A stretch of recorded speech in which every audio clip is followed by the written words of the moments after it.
Hi, I'm Joe Dante. This is Trailers from Hell.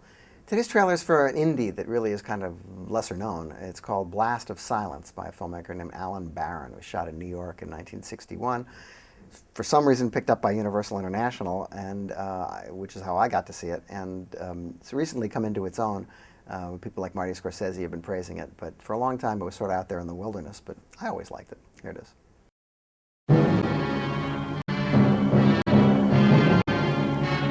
This is probably one of the oddest pickups that Universal International ever made. It was made for 20 grand in New York City by Alan Barron, who wrote and directed the picture and also plays the lead. Originally, Peter Falk was supposed to play the lead, but he got a better job on Murder Incorporated, which was shooting at the time, and he sort of abandoned Alan to his own devices.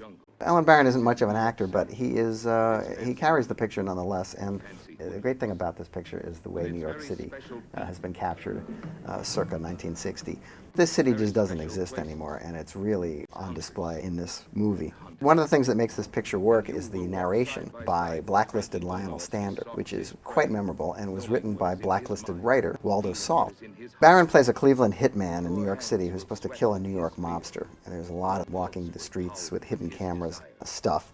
And he does get some pretty good performances out of his cast, particularly a guy named Larry Tucker. This is the first time I ever saw Tucker, and this is him here.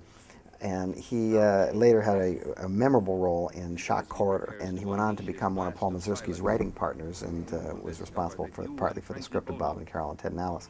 But he has a really great screen presence.